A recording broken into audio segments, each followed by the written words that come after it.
स्वास्थ्य की मंगल कामना भी करता हूं। मेरे पूर्व बताया गया इस वर्ष का थीम योगा फॉर वसुधैव कुटुंबकम ये चुना गया है और ये आदरणीय प्रधानमंत्री श्री नरेंद्र मोदी जी के vision one earth one family one future को भी रेखांकित करता है। अब से ठीक 10 घंटे बाद न्यूयॉर्क में यूनाइटेड नेशंस की बिल्डिंग के सामने आयोजित कार्यक्रम में माननीय प्रधानमंत्री जी शिरकत करने वाले हैं और पूरी दुनिया को वन वर्ल्ड वन हेल्थ का संकल्प वहीं से पहुंचाने वाले। प्रसन्नता की बात यह है कि पूरी दुनिया में यूरोप से लेकर अमेरिका तक, अफ्रीका से लेकर ऑस्ट्रेलिया तक, साउथ एशिया से लेकर मिडिल ईस्ट तक हर देश में योग ने धर्म, संप्रदाय, भाषा की दीवारों को तोड़ करके सर्वजन सुखाय की अवधारणा को स्थापित किया है और वही भावना आज योग दिवस के पावन पर्व पर दुनिया के कोने कोने में दिख रही है और श्रीनगर के बॉटनिकल गार्डन में भी दिख रही है। साथियों, बेहतर स्वास्थ्य के लिए उपचार से ज्यादा रोकथाम पर आधारित हमारे देश की इस प्राचीनतम और समृद्ध परंपरा ने पूरी मानवता को, पूरी दुनिया को इस बात का एहसास कराया है कि लोगों को निरोग रखने में योग पारंपरिक चिकित्सा प्रणाली की एक अभूतपूर्व ताकत है। महर्षि पतंजलि ने जब योग सूत्र की रचना की थी तो उन्होंने जो पहला सूत्र लिखा अथ योगानुशासनम, यानी अब योग का अनुशासन, जहां अतीत और भविष्य के परे इंसान वर्तमान के क्षण में अपने भीतर की अव्यवस्था को समाप्त करके व्यवस्थित हो जाता है। और दूसरा जो सूत्र लिखा उन्होंने योग चित्त वृत्ति निरोध, यानी चित्त की वृत्तियों को रोकना ही योग है, मन की समाप्ति ही योग है।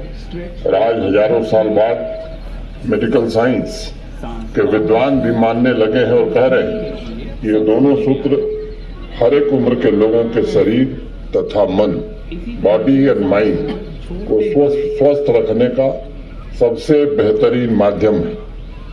योग के द्वारा भारतवर्ष ने पूरी दुनिया को जो साइंस दिया है, विज्ञान दिया है, जिससे स्ट्रेस समाप्त हो सकता है, शरीर रोगमुक्त हो सकता है और बिना किसी प्रीमियम के पूरे साल स्वास्थ्य की गारंटी मिल सकती है। एक बेहद सुलझे हुए वैज्ञानिक की तरह पतंजलि कहते हैं कि सामान्य रूप से एक व्यक्ति के भीतर एक व्यक्तित्व ही नहीं है, बल्कि अवसाद, अव्यवस्था की भीड़ भी इकट्ठा है और वह भीड़ ही स्ट्रेस और रोग को जन्म देती है।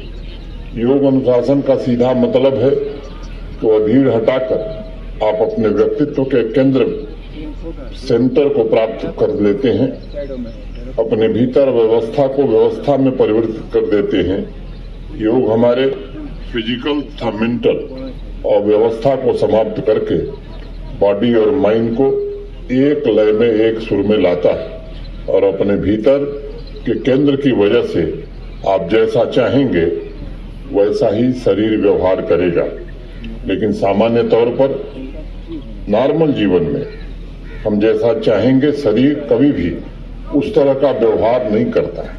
अभी थोड़ी देर में एक आसन से जब आप बैठेंगे, मन कहेगा कि पोस्चर चेंज कर लीजिए। इसलिए योग में जितना शारीरिक अनुशासन चाहिए उतना ही मानसिक अनुशासन भी होता चाहिए, ताकि बॉडी और माइंड अलग अलग नहीं बल्कि एक होकर एकीकृत तरीके से एक साथ फंक्शन करें।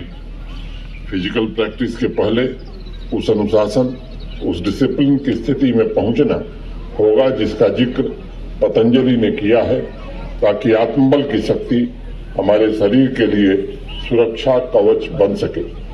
इसलिए इस बात का ध्यान रखना चाहिए कि योग मात्र फिजिकल एक्सरसाइज नहीं है, बल्कि यह बॉडी और माइंड का प्रकृति के साथ एकत्व की भावना का भी प्रतीक है। कई शोध रिसर्च ने इस बात को भी प्रमाणित किया है कि एमआरआई, स्कैन और अन्य ब्रेन इमेजिंग तकनीक के उपयोग के दौरान इस बात का पता चला है कि जो लोग नियमित रूप से योग करते रहे हैं उनका सेरेब्रल कॉर्टेक्स मोटा होता है, थिकर होता है। सेरेब्रल कॉर्टेक्स ब्रेन का वो हिस्सा होता है जो इंफॉर्मेशन प्रोसेस करता है, और जैसे जैसे उम्र बढ़ती जाती है ब्रेन का ये हिस्सा सिकुड़ता जाता है। लेकिन जो लोग नियमित रूप से योग अभ्यास करते हैं उनमें पाया गया है कि ब्रेन के उस हिस्से के सिकुड़ने की गति अत्यंत मंद होती है, कम होती है। आज की भागदौड़ भरी जिंदगी में योग इंसान को स्वाभाविक रूप से माइंडफुल भी बनाता है, उसके शारीरिक और मानसिक तंत्र को पीसफुल भी रखता है और फिटनेस लेवल बढ़ाने के साथ साथ कार्डियोवैस्कुलर रिस्क को भी कम करता है। आज चाहे किसी भी चिकित्सा पद्धति से जुड़े डॉक्टर से बात करिए, वह हर तरह से रोग के लिए दवा के साथ एक जरूरी सलाह देता है। वो कहता है कि साहब दवाई तो आपको ठीक कर देगी, लेकिन लॉन्ग टर्म सेहत के लिए आपको लाइफ स्टाइल में परिवर्तन लाना होगा। और योग वह माध्यम है जो लाइफ स्टाइल में चेंज लाता है। प्रत्येक व्यक्ति को सेहतमंद बनाने के साथ आवाम के हर नागरिक को एकता के सूत्र में बांधने का भी काम करता है। 2021 में जब पूरा विश्व कोरोना की दूसरी लहर से जूझ रहा था, तब सभी देशों ने योग की शक्ति को अपने नागरिकों की प्रतिरोधक क्षमता बढ़ाने के लिए उपयोग पर बल दिया था।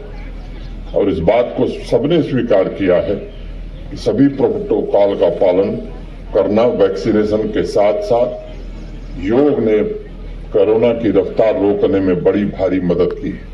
घर घर, गांव गांव पहुंचकर योग ने लोगों में न सिर्फ साहस का संचार किया बल्कि उनके स्ट्रेस को कम करने में महत्वपूर्ण भूमिका निभाई।